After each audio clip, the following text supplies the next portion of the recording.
برادر سوال نمودند که در این زمان حاضر برادرانی هستند که خواهران خود یا خویش تبار خود دخترانی که نوجوان هستند و به شوهر برآمدنی اند، این دختران را فقط به انسان‌های پولدار و مالدار، به انسان‌های بای به شوهری می‌دهند. اما به برادران موحدی که کمی کمبغل هستند یا که خلاصه شرایط ندارند، به اونها به زنی نمی‌دهند. در همین مسئله یک صحبت می‌کردید. البته این یک مصیبت است و این از سبب نبودن علم است.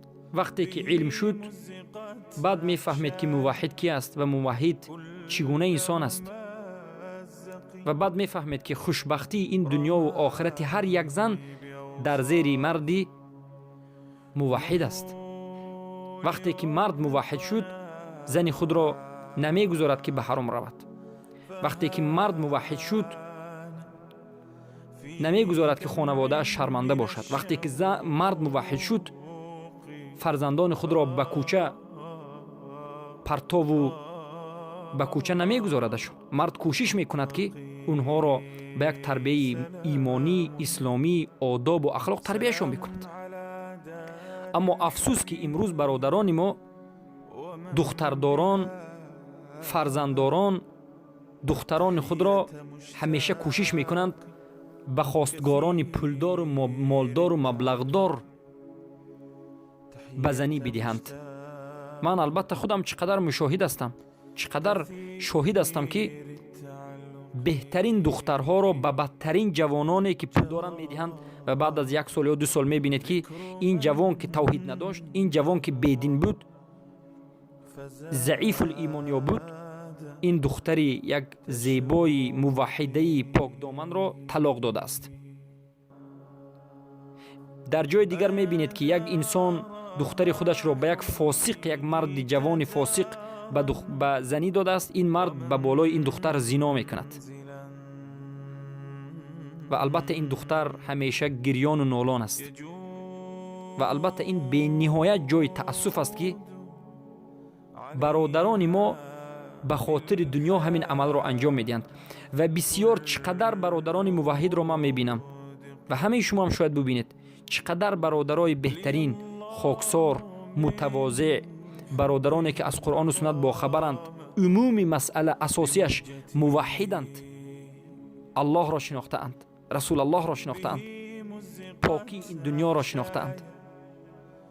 و البته زندگیشون البته حرام نیست، فقیر بد هم نیستند، زندگی میکنند، لیکن زندگیشون نه اونقدر بای و به دولت و میلیون ها، بلکه یک آدم عادی زندگی میکنند.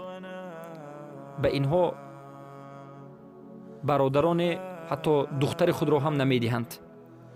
چقدر برادران از همین جهت از دخترهای موحده دور است، از زن موحدگیری دور است و چقدر برادر و بیزن است. و البته این بینهایت جای تأسف است و بینهایت جای شرم است. به همه برادرانی که فرزندان دارند، دخترها دارند، فرزندان دختر دارند، نصیحت میکنم که برادران عزیز، خوشبختی دختر شما در نزد همان مرد است که این مرد موحد باشد. چرا که موحد قدر زندگی را میداند، موحد شرمداری را میداند، موحد غیرت را میداند، موحد خودش و اهل عائله‌اش را میخواد که از جنت باشد. و همین موحد است و غیر موحد این عقیده را ندارد. موحد کسی است که به بالای زنش زنا نمی کند. موحد کسی است که زن خود را برای پول مال دنیا به قمار، به ربا نمیگذارد. چرا ما دیدیم چقدر انسان‌هایی را که زن خود را به قمار بای داده است از سبب فسق و فاسقه و شرمندگی و دیوسی. موحد کسی است که اهل خانواده خود را دوست دارد و احترام میکند و به آنها تعلیم میدهد. پس چرا به موحد نمیدهید؟ پس بارک الله فیکم، تأمل بکنید و بیاندیشید و بدانید که رسول اکرم صلی الله علیه و سلم میگن تنکه المرأة لأربع لمالها ولجمالها و لنسبها فرفت بذات الدینی تربت یدک لدینها فرفت بذات الدینی تربت یدک. ببینید زن رو به خاطر چهار چیز گرفته می شود و بهترینش به خاطر دین است. البته اگر زن رو به خاطر دینش گرفتن زن کردن بهتر باشد، مرد هم همین است. برای زن همون مرد بهترین است که دینش بهترین باشد. مرد اگر دینش بهترین باشد، دینش قوی باشد، موحد باشد، این مرد در حقیقت روزی از روزها بای می شود. هیچ روز فقیر و گدا نخواهد شد. هیچ روز در کوچراها پول از مردم پول نمیپرسد، گداگی نخواهد کرد. برای اینکه شرم و حیا و آبروی خود و اهل خانواده خود را نگاه می‌دارد. پس بارک الله فیکم، کوشش بکنید که فرزندان خود را اگر دختر باشند به موحد بدهید و اگر پسر باشند موحده به اونها عروس بیابید. و اگر مسئله دیگر اینجاست که اگر یگان برادری موحد شرایط زن گرفتن نداشته باشد، برادران موحد دیگر باید کمک بکنند که این برادر یک زن بگیرد. در زمان رسول اکرم صلی الله علیه و آله وقتی که نظر به خانه‌دارشوی حضرت علی و فاطمه رضی الله عنها میکنیم، میبینیم که فاطمه و علی را صحابگان رضی الله عنهم توی کرده اند و ولیمه اونها را به جا آوردند. حضرت عثمان ابن عفان رضی الله عنه 400 درهم میدهند تا که علی رضی الله عنه مهر حضرت فاطمه را بدهند. حضرت ابوبکر صدیق، حضرت عمر بن الخطاب رضی الله عنه و دیگر صحابگان کمک میکنند تا که حضرت علی به فاطمه خانه دار شوند. امروز ما هم باید یک دیگریمون رو دست بگیریم. رسول اکرم صلی الله علیه و آله میگن المؤمن للمؤمن كالبنيان و يشد بعضه بعضا. مؤمن برای مؤمن به مانند یک بنا هست که بعضش رو این بنا میدارد. پس کجایت برادران پولدار، کجایت برادران مبلغدار که شما را در هیچ جای دیده نمی شود.